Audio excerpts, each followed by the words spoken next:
Hello दोस्तों, मेरा नाम आर्यनाथ है और आप देख रहे हैं आर्या वर्ल्ड फार्मेसी। तो पिछली वीडियो में मैंने आपको बताया हिस्ट्री ऑफ फार्माकोपिया के बारे में। अब हम लोग स्टार्ट करेंगे सोर्सेस ऑफ इम्प्यूरिटीज़। ये 10 नंबर का क्वेश्चन हर बार फार्मेसी में पूछा जाता है। लोग लिख के इसके बारे में नहीं आ पाते हैं, तो चलिए शुरू करते हैं।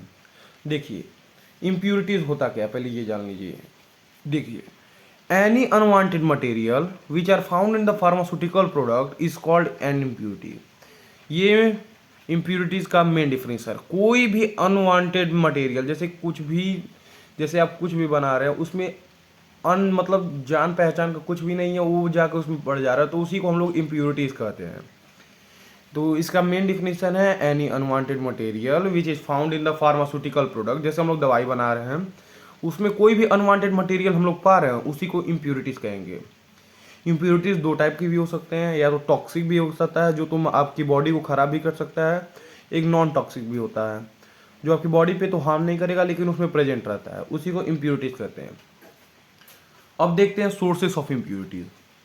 सोर्सेस ऑफ इम्प्योरिटी, जैसे इम्प्योरिटीज़ कहाँ कहाँ से आ सकती हैं, तो चलिए देखते हैं।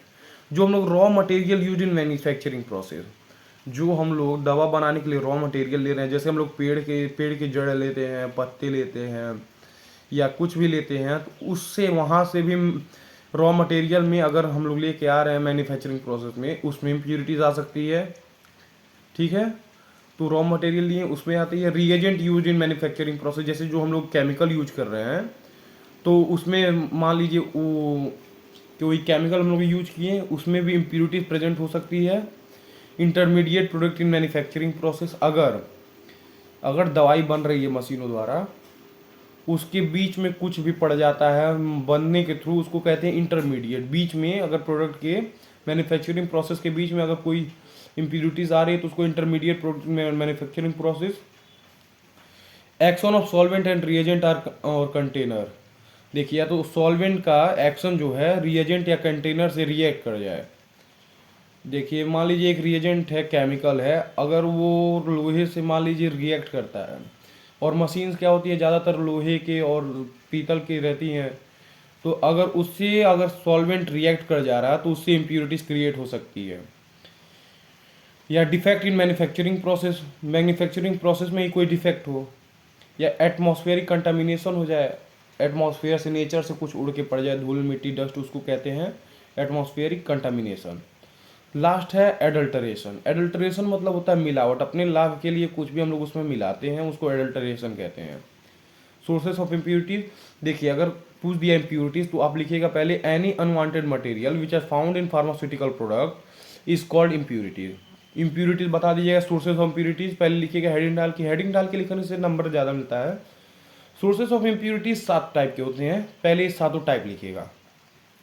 अब एक एक करके एक एक टाइप को डिफाइन करते जाइएगा। अगर 10 नंबर में पूछा है, कम से कम आपको 5 पेज तो लिखना ही पड़ेगा 10 नंबर में, नहीं तो पूरा नंबर नहीं मिलेगा। देखिए, पहले है रॉ मटेरियल। रॉ मटेरियल हम लोग यूज कर रहे हैं।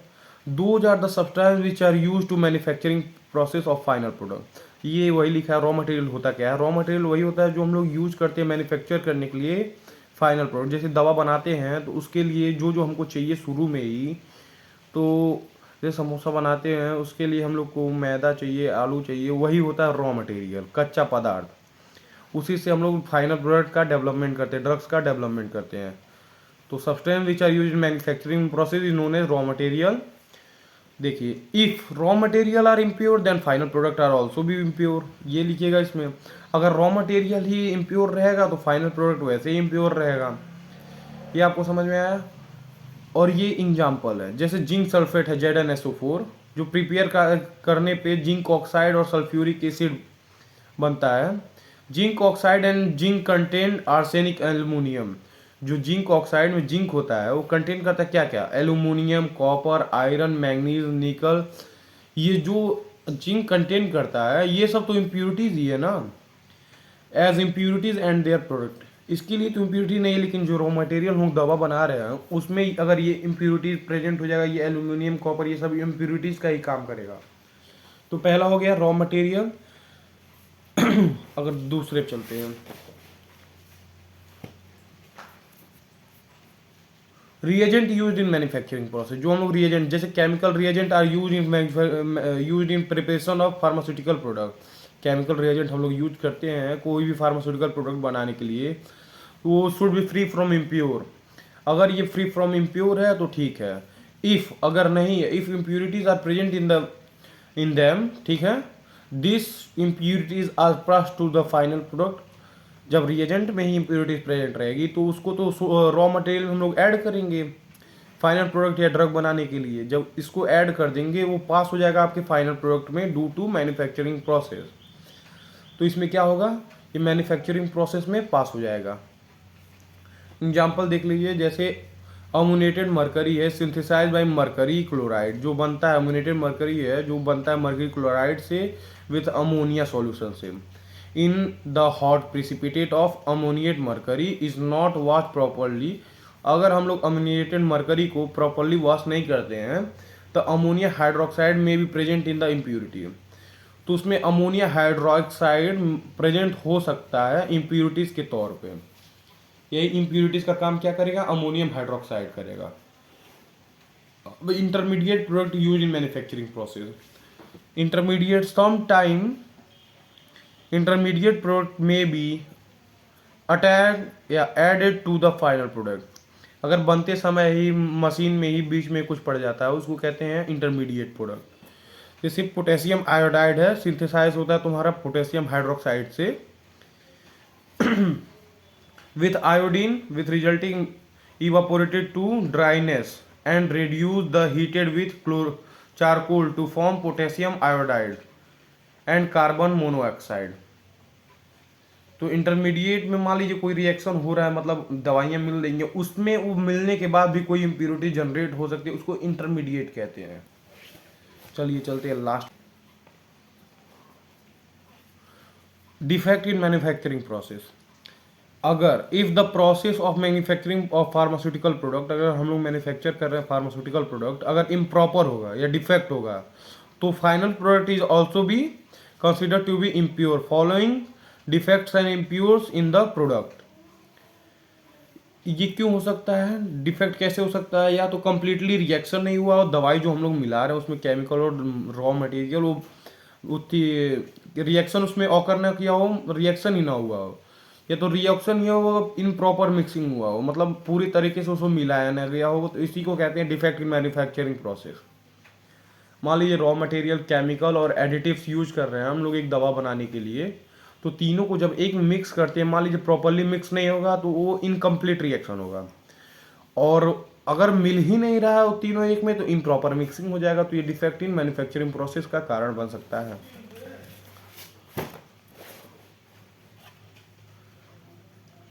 Action of solvent and reagent of container. देखिए इसमें क्या होता है, some reagent and solvent react with container. जो सम रिएजेंट होते हैं जैसे कुछ केमिकल होते हैं जो रिएक्ट करते हैं आपके कंटेनर से, container material, in which they are named as bring impurities in final product, जिसके क्या होता है इम्प्योरिटीज प्रेजेंट हो जाती है फाइनल प्रोडक्ट में। जैसे कि कॉपर हो गया, जिंक हो गया, container react with slightly acidic solution. जो कॉपर और जिंक का जो कंटेनर है, कॉपर या जिंक का कंटेनर है, वो स्लाइटली रिएक्ट करता है आपके एसिडिक सॉल्यूशन से, तो आपका इम्प्योरिटीज इसमें भी प्रेजेंट हो सकता है। एक हो सकता है एटमॉस्फेरिक कंटामिनेशन। एटमॉस्फेरिक कंटामिनेशन मतलब एटमॉस्फेयर से कुछ कंटेन कर ले रहा, उसी को एटमॉस्फेरिक कंटामिनेशन कहते हैं। इसमें क्या होता है, atmosphere impurities like dust particle containing aluminium oxide, silica, glass and plastic particles, hydrogen sulphide, black smoke is added to be impurities. जैसे एटमॉस्फेयर में इतना ज़्यादा चीज़ें पाई जाती है, जैसे कि डस्ट पार्टिकल कंटेन करता है, जैसे कि एल्युमिनियम, डस्ट पार्टिकल में क्या क्या पाते हैं, aluminium oxide, silica glass and plastic particles, hydrogen sulphide, black smoke में be added in a impurity. ये इम्प्योरिटीज के फॉर्म में प्रोडक्ट में ऐड हो जाएगा तो फाइनल प्रोडक्ट भी आपका इम्प्योर ही बनेगा। लास्ट है रॉन्ग स्टोरेज। अगर हम लोग स्टोर ही गलत कर रहे हैं, स्टोरेज कंडीशन भी affected to stability of drug. If the drug is not stored properly in suitable container, it's deterioration take place. अगर हम लोग मान लीजिए कोई भी केमिकल या दवा बना दिए, उसको हम लोग प्रॉपरली उसके स्टोरेज में स्टोर नहीं, कंटेनर में स्टोर नहीं करते हैं, तो स्टोरेज जिसमें कंटेनर में हम लोग स्टोर करेंगे प्रॉपरली नहीं हुआ है, तो उसी के साथ रिएक्ट करके इम्प्योरिटीज क्रिएट कर लेगा फाइनल प्रोडक्ट में। जैसे कि देखिए, physical and chemical properties can be change due to wrong storage condition. इसका फिजिकल और केमिकल प्रॉपर्टी चेंज हो जाएगा अगर हम लोग रॉन्ग स्टोरेज कंडीशन करेंगे तो। जैसे फेरस सल्फेट है, अगर वो मॉइस्चराइजेशन में हो जाएगा तो फेरस ऑक्साइड बना लेगा। किसी ड्रग में अगर फेरस सल्फेट का यूज हुआ रहेगा और मॉइस्चर कंटेन कर लेगा, मान लीजिए एटमॉस्फेयर से वाटर एब्जॉर्ब कर ले रहा है, तो फेरस ऑक्साइड ये बना लेगा। रॉन्ग स्टोरेज की वजह से ये भी हो सकता है। और चलते हैं लास्ट, देखिए एडल्टरेशन। एडल्टरेशन मतलब होता है मिलावट करना।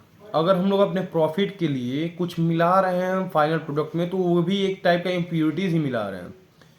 जैसे mixing of impure substance with pure, जैसे कि हम लोग मिक्स कर रहे हैं इम्प्योर सब्सटेंस प्योर के साथ, intermediately purpose of profit lead to present in impurity in final product. देखिए इसमें लिखा है साफ साफ, अगर हम लोग मिक्स कर रहे हैं इम्प्योर सब्सटेंस प्योर सब्सटेंस में, पर्पज क्या है, प्रॉफिट के लिए, लीड करने के लिए, तो ये इम्प्योरिटीज का काम करेगा फाइनल प्रोडक्ट में। इम्प्योरिटीज दो टाइप के होते हैं, एक होते हैं नेचुरल जो प्रकृति द्वारा पाया जाता है, एक होता है एडेड इम्प्योरिटीज। नेचुरल तो आप ये नेचर के थ्रू कहीं से भी आ सकता है, डस्ट पार्टिकल उड़ के ये सबसे आ गया। लेकिन ये एडेड इम्प्योरिटीज क्या होता है, अपने प्रॉफिट के लिए हम लोग कुछ भी उसमें ऐड करते हैं, तो ये हो गया एडेड इम्प्योरिटीज। ये दो टाइप के इम्प्योरिटीज होते हैं। इम्प्योरिटीज को कंट्रोल कैसे कर सकते हैं, जैसे जो भी है एडल्ट्रेशन है, तो हम लोग एडल्ट्रेशन ना करें। देखिए अगर रॉ मटेरियल ले रहे हैं तो उसको प्रॉपरली वॉश करें, और कोई भी रिएजेंट है तो उसको पहले देख लें कि उससे कंटेनर से रिएक्ट नहीं ना कर रहा है, प्रॉपर स्टोरेज में स्टोर करें, स्टोरेज कंडीशन एकदम सही हो। तो ऐसे हम लोग क्या कर सकते हैं, कंट्रोल कर सकते हैं इम्प्योरिटी। देखिए इसमें भी लिखा है impurity one is incorporated into the final product. अगर ये फाइनल प्रोडक्ट में पहुंच जाता है तो उसको बहुत डिफिकल्ट है उसको कंट्रोल करना। लेकिन अगर हम लोग पहले ही Indian pharmacopoeia, British pharmacopoeia, USP pharmacopoeia से देख के प्रॉपर तरीके से कोई भी दवा बना रहे हैं, तो उसमें इम्प्योरिटीज़ की चांसेस कम हो जाती हैं। अगले वीडियो हम लोग पढ़ेंगे लिमिट टेस्ट, बस इतना ही।